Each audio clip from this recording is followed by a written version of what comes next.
Hello YouTube, this is Western Kansas Prepper here, and this is going to be an update to my BugOut Bag video.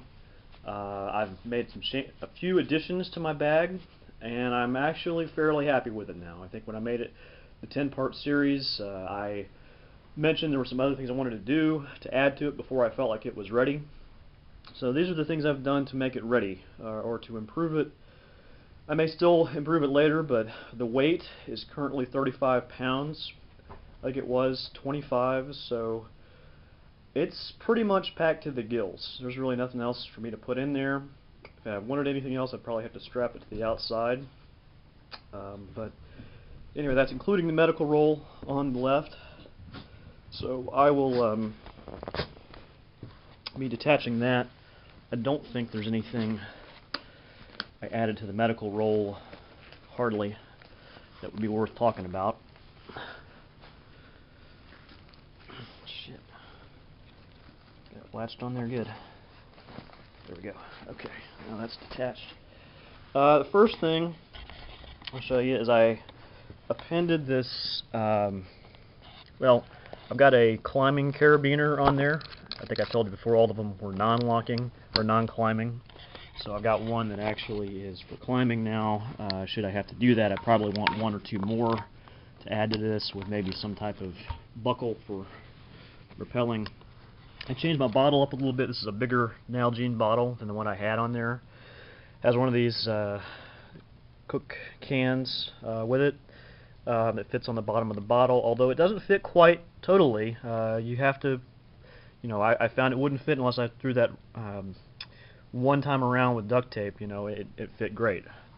And one thing I didn't have in my BugOut bag, although I had multiple ways to filter water, I didn't actually have any water. And what I did was I put in here, if you can see that, I put in some of these. I'll show you. These are some of these Datrex brand emergency drinking water.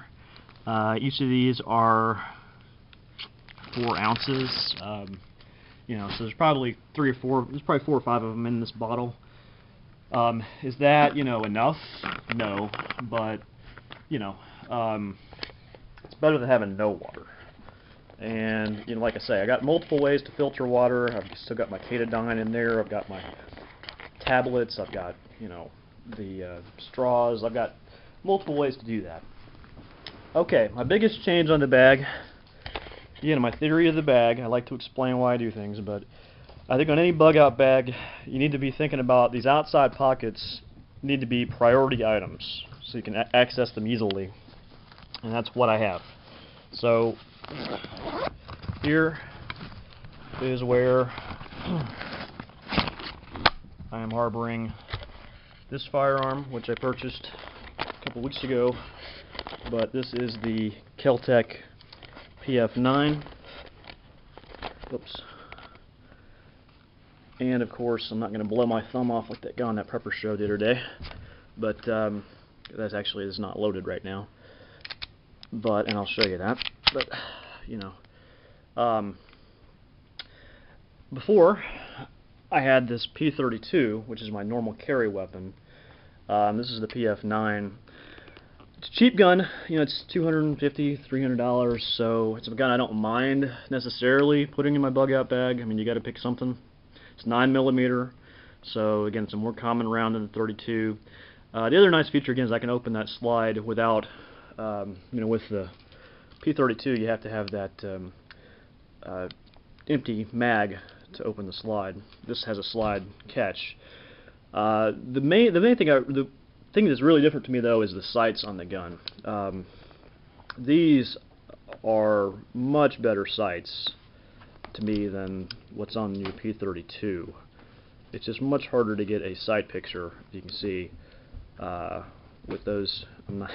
These guns are empty, so I'm not. I was pointing in a safe direction until my dog went across there, but anyway, I like it for that reason, and again, it's a more common cartridge, so that's my goal, was to have a more common pistol in there. And I have a inside the belt holster there to carry it concealed should I need to do that. let's see, next change I really have. Sorry, this is on a tripod. I kind of flexed around a little bit here.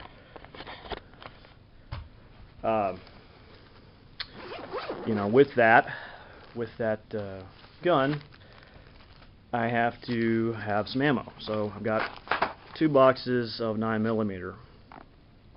No doubt that added some weight to my pack. You know, so that's one of the reasons I'm up. I also have in here some ear protection too, if I had to fire a bunch of rounds or whatever. That's pretty much the only change in that compartment that I can find. I do have a little ID wallet here with some basic identification in it. There's a calculator in there too. No real reason to have that. But you can see I kind of had to make this fit the best I could. But those are in locations that are easily accessible. And again, that's next to my flashlight and my monocular. So if I need to get at those are in that side pocket. So those are good. Nothing in the other side has changed. I did get one of these crappy little whistles that has a thermometer on it and a compass. I've got multiple compasses, but anyway, you know, it's tied to it there. Oops. What else? Here again, and you can see how packed I have this, packed to the gills here pretty much. I think I added these cable ties. That's a signal flare. This was all in there before. I moved the rope around. I have a couple more fire starting things in there than I did. I have some of the kind of quick tender stuff in there. I've got some trioxane bars as well. And I've got a Zippo brand fire starter. Just basically the device to add sparks, but you know, you'd use it like that. So that's pretty much, I think, all I changed in my fire starter. I guess I do have one more thing of storm-proof matches I managed to jam in there. Everything else I think is the same. Then I do have these signal flares. Some people have the full-blown 12-gauge pistol, fires them. I figure I can wave it around, you know. I mean, it'd be better to have one that you can fire off, but I just don't have the room physically for it. Plus, it's kind of expensive. They're like $60. It's cable ties. You know, why do I have cable ties? You can lash stuff together pretty easily with them. I got this length, which is kind of long, because again, we're talking about WROL situations, or HSTF. Some people have been commenting on my videos that they think I'm saying HSTF. I think it's just the way I say my S's combined with that makes it sound like that. I'm not sure, but anyway, clearly it's, you know, Sierra Hotel Tango Foxtrot. So anyway, beyond that, what else do I have in here that's new? I have a couple. This is my communications bag's a lot more filled out now than it was. So I have a couple of glow sticks in there. I added these. These were kind of one thing I was wanting. I really felt incomplete without two-way radios, 2 of them. They have obviously good batteries in them. These will take AA, and like I said, that's my theory. I want everything in my pack to be AA compatible to go with those batteries. So I think I have 2. I don't think I had 2 whistles last time. I got 2 Fox 40 whistles. They're loud. Backup cell phone battery. I think that's important to have also. But that is all new there. Then, let's see, I think I added a couple. I have a couple more of those water filtration tablets. You can see them through there. I'm not going to open it up. I'm trying to keep this short. This other signal flare I got. Everything else looks pretty much similar. In the back,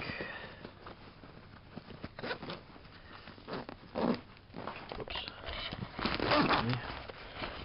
I did add this container of lighter fuel in a lock sack bag. That'll help the Zippo I have. Also an important addition that I did not have. I told you I wanted a good knife. This is a cold steel Tanto in a very good scabbard. But this, you know, I'm no knife guru or anything, but this thing is plenty sharp. I think I tried it on something that I didn't think it would cut, and I mean easily, and it just, you know, went right through it. So it is a very sharp knife. So I'm no knife expert, but it seems to me like a pretty good product. It's very sturdy, and it's a big size that you can use for batoning wood, what have you. I just tried to put that in the scabbard backwards. That's why I was struggling there. Don't know what the hell I was doing. So I guess, you know, knife safety is like gun safety. Watch what you're doing, and you know, I could have made myself the next thumb dad like the preppers. I guess I would have been knife idiot or something. I don't know. Don't know. Oh yeah. Got this one of these mini hacks, cheap. You know, this is the lightest weight one I could find. I kind of compared them in my hands. Wrapped the blade in electrical tape. See if I can keep this under 12 minutes, 13. I think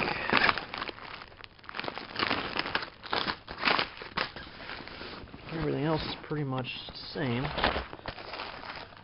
We got an extra poncho, I think, in there I didn't have before.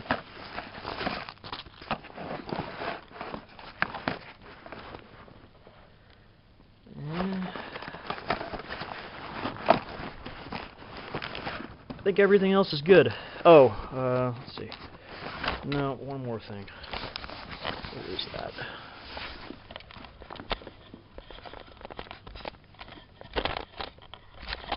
Anyway, I think I got one more thing. Come on, you bastard. This tripod probably didn't seem to help much. It stayed pretty unsteady, but let's see.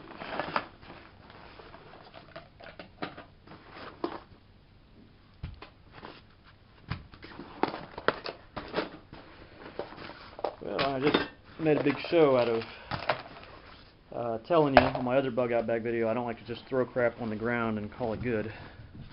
I guess I did not put that. I was thinking I put that Holite. Excuse me a moment.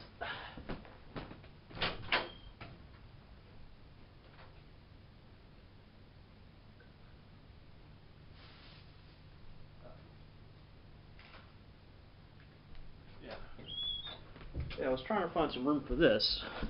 This is the Holite minimalist cookware. It's got this pot grabber / spoon in there. I don't know. I don't think I can make it work. I don't think I have enough room. I'll try to figure it out if I can jam it in there, but that's something else I might try to put in there.